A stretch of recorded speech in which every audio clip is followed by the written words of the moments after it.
வணக்கம். அறிவோம் ஆன்மீகம். இன்றைக்கி நம்ம அறிவோம் ஆன்மீகம் சேனலில் எதை பற்றி பார்க்க போகிறோம் அப்படின்னா 12 ராசிக்கு உண்டான வைகாசி மாதத்து ராசி பலன்களை பற்றி தான் பார்க்க போகிறோம். வாங்க பதிவுக்கு போகலாம். பதிவுக்கு போகிறதுக்கு முன்னாடி நம்ம அறிவோம் ஆன்மீகம் சேனலை இது வரைக்கும் சப்ஸ்கிரைப் பண்ணாதவங்க மறக்காமல் சப்ஸ்கிரைப் பண்ணிவிடுங்க. 12 ராசிகளுக்கான வைகாசி மாத பலன்கள் பார்க்கலாமா?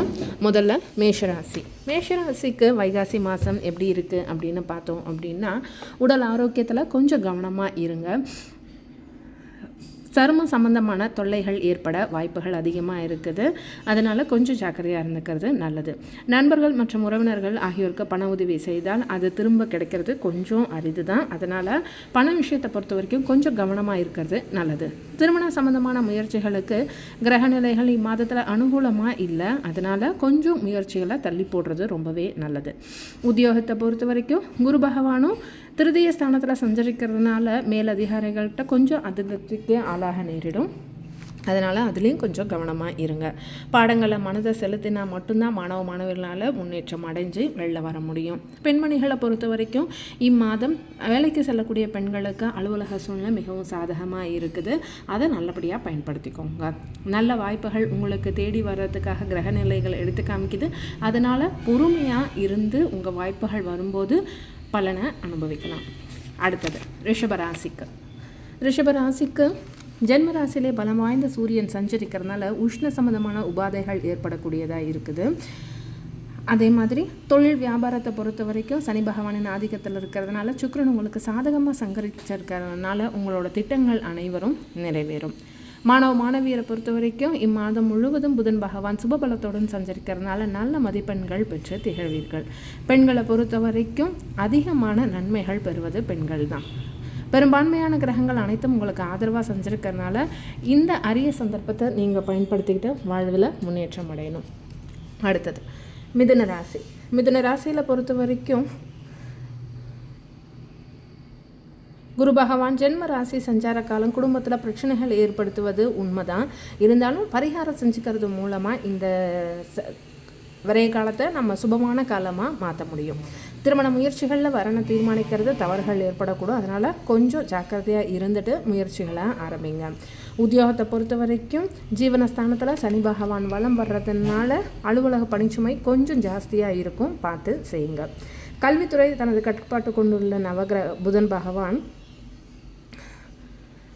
வித்யாகாரகர், கல்வி கிரகம் அப்படின்ற ஒரு பேர் இருக்குது. அப்படிப்பட்ட புதன் பகவான் உங்களுக்கு சாதகமான சூழ்நிலை வளம் வர்றதுனால படிப்பில் நல்ல முன்னேற்றம் ஏற்படும். பெண்களை பொறுத்த வரைக்கும் சுப பலத்தோடு இருக்கிறதுனால இந்த மாதம் பெண்மணிகளுக்கு ஒரு நல்ல மாதமாக நிறைவேறும். திருமண வயதில் உள்ள கன்னியருக்கு மனதிற்கு பிடிச்ச வரன் அமையும். இம்மாதம் முழுவதும் முக்கிய கிரகங்கள் அனைத்தும் உங்களுக்கு அனுகூல நிலையில் தான் இருக்குது. எதிர்பார்ப்புகள் அனைத்தும் நிறைவேறும். அடுத்தது கடகராசி. பாக்கியஸ்தானத்தில் சனி பகவானும் ஜீவனஸ்தானத்தில் சனி பகவானும் லாபஸ்தானத்தில் சூரியன் புதன் மற்றும் சுக்கிரன் சேர்க்கை ஏற்பட்டதுனால வருமான உயர்வை இது அதிகப்படுத்தும். பெண்களை பொறுத்த வரைக்கும் உடல் ஆரோக்கியம் கொஞ்சம் பாதிக்கப்படுறதுக்கான சாத்தியக்கூறுகள் இருக்குது.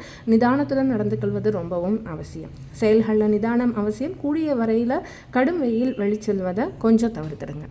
அடுத்தது சிம்ம ராசியை பொறுத்த வரைக்கும் ஜென்ம ராசியில் கேது சஞ்சரிக்கிறதுனால தெய்வீக எண்ணங்களில் மனம் செல்லும். பாடல் பெற்ற திருத்தல தரிசன பாக்கியம் கிடைப்பதற்கான சாத்தியக்கூறுகள் இருக்குது. உத்தியோகத்தை பொறுத்த வரைக்கும் ஆசிரமத்தில் ஜீவனகாரகரான சனி பகவான் செஞ்சுருக்கிறத நினைவில் வச்சுக்கோங்க. ஜீவனகாரகன் செஞ்சுருக்கிறதுனால சாத்தியக்கூறுகள் எல்லாமே இருக்குது. உஷ்ண சம்பந்தமான உபாதைகள் வரும். அதுக்கு காரணமாக மருத்துவ செலவுகளும் ஏற்படுறதுக்கான வாய்ப்புகள் இருக்குது. கல்வித்துறை தனது படியில் வைத்துள்ள வித்யாகாரரான புதன் பகவான் வீரியம் கொண்டுள்ள நிலையில் இருக்கிறதுனால உங்களுக்கு சாதகமாக தான் இருக்கிறாரு. படிப்பில் ஆர்வம் ஏற்படும். பெண்களை பொறுத்த வரைக்கும் திருமணமான பெண்மணிகளுக்கு குடும்ப வாழ்க்கை இனிக்கும். கணவரோட அன்பும் குழந்தைங்களோட பாசமும் மனதை நெகிழ வைக்கும். வேலை இல்லாத பெண்மணிகளுக்கு மனதிற்கு பிடித்த நிறுவனத்தில் நல்லதொரு வேலை கிடைக்கும். கன்னிராசி நேயர்களுக்கு சுகஸ்தானத்தில் குரு பகவான் சுப பார்வை கிடைக்கிறது இம்மாதத்தோட விசேஷ பலன் அப்படின்னே சொல்லலாம். குழந்தைகள் விசேஷ நன்மைகளை பெறுவாங்க. குடும்ப சூழ்நிலை மகிழ்ச்சி அளிக்கும். மனைவியின் உடல் ஆரோக்கியத்தில் நல்ல முன்னேற்றம் ஏற்படும். உத்தியோகத்தை பொறுத்த வரைக்கும் கவலைகள் இல்லாத காலகட்டத்தை எடுத்து காட்டுகிறது. சக ஊழியர்கள் ஒத்துழைப்பாங்க. பெண்களை பொறுத்த வரைக்கும் பெண்களை பொறுத்த வரைக்கும் முக்கிய கிரகங்கள் சுபபலம் பெற்று சஞ்சரிக்கிறதுனால எண்ணங்கள் அனைத்தும் நிறைவேறும். விவாகமான பெண்களுக்கு காற்றுள்ள போதே தூற்றிக்கொள் அப்படின்ற பழமொழிக்கு ஏற்ப இம்மாதம் உங்களுக்கு தரக்கூடிய நல்ல வாய்ப்புகளை பயன்படுத்திக்கோங்க. அடுத்தது துலாம் ராசி. இம்மாதம் முழுவதும் வருமானம் திருப்திகரமாக இருக்கும். திட்டமிட்டு செலவு செஞ்சிங்கன்னா சேமிப்பிற்கு வழி உண்டு.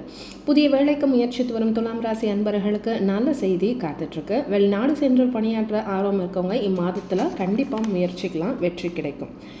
மாணவ மாணவியர்கள் பாடங்களில் மனதை முழுமையாக செலுத்த இயலும். தேர்வுகளில் உயர்ந்த மதிப்பெண்கள் பெறுவாங்க. பெண்மணிகளை பொறுத்த வரைக்கும் ஒரு அனுகூலமான காலகட்டம் இது அப்படின்னே சொல்லலாம். பணவரவு அதிகமாக இருக்கிறது என்பதற்காக செலவழிச்சிடாதீங்க, எதிர்காலத்திற்கு சேமித்து வைங்க. அடுத்தது விருச்சிக ராசி நேயர்கள். விருச்சிக ராசிக்கு சுகஸ்தானத்தில் ராகுவும் பூர்வ புண்ணிய ஸ்தானத்தில் சனியும் செஞ்சிருக்கும் இந்த தருணத்தில் அஸ்தமஸ்தானமாகிய மிதுனத்தில் குரு அமர்ந்திருப்பது சற்று சிரமமான காலகட்டத்தை தரும். உடல் ஆரோக்கியத்தில் கொஞ்சம் கவனமாக இருங்க. சின்னதாக உடல் உபாதை வந்தாலும் மருத்துவரிடம் காட்டிக்கணும். அலுவலகத்தில் சக ஊழியர்களுடன் பழகும்போது அளவோடு பழகுவது ரொம்ப நல்லது. வெளிநாட்டு வேலைக்கு முயற்சித்து வரும் விருச்சிக ராசி அன்பர்கள் இடைத்தரகர்கள்கிட்ட பணம் கொடுத்து ஏமாந்துடக்கூடும், ஜாக்கிரதையாக இருந்துக்கோங்க. பெண்கள் நலன்களுக்கு அதிகாரம் பெற்றுள்ள கிரகங்கள் அனுகூலமாக இல்லை. மிகவும் சிரமப்பட்டு தான் எதையும் இம்மாதத்தில் உங்களால் சாதிக்க முடியும். உடல் ஆரோக்கியத்தில் மட்டும் கொஞ்சம் கவனமாக இருங்க. அடுத்தது தனுசு ராசி. தனுசு ராசியை பொறுத்த வரைக்கும் வருமானம் போதிய அளவில் இருக்கிறதுனால பண பிரச்சனை இருப்பதற்கு வாய்ப்பில்லை. சனி பகவானின் நிலை காரணமாக கடின உழைப்பும் அதிக அலைச்சலும் வெளியூர் பயணங்களும் உடல்நலை பாதிப்புக்கும். உத்தியோகம் காரணமாக சிலருக்கு ஊர் மாற்றம் ஏற்பட கிரகநிலைகள் எடுத்து காட்டுகிறது. மேலும் மேல் அதிகாரிகளுடன் பழகுவதும் அலுவலக பணிகளில் கவனம் செலுத்துவதுன்னு எச்சரிக்கை அவசியம். சந்தையில் திடீர் போட்டிகளை சமாளிக்க வேண்டிய அவசியம் உருவாகக்கூடும் என்பதை கிரகநிலைகள் எடுத்து காட்டுது. பெண்கள் நலன்களை பாதுகாப்பதில் பெரும் பங்கு வகித்து வரும் சுக்கிரனும் குருவும் ஓரளவு பெண்மணிகளுக்கு ஆதரவாக செஞ்சிருக்கிறதுனால குடும்ப பொறுப்பை ஏற்றவர்கள் பிரச்சனை எதுவும் ஏற்பட வாய்ப்பில்லை. வேலை பார்த்து வரும் பெண்மணிகள் பணிச்சுமை சக்திக்கு மீறியதாக இருக்கும். கவனமாக பொறுமை, நிதானம், சாதுர்யம் மிக மிக அவசியம். மகர ராசிக்கு கைப்பணத்தை திட்டமிட்டு சிக்கனமாக செலவு செய்தால் மிகவும் அவசியம். விவாக வயதில் பெண் அல்லது பிள்ளைகள் இருக்கக்கூடும்போது வரண நிச்சயிப்பதில் கொஞ்சம் கவனமாக இருக்கிறது நல்லது.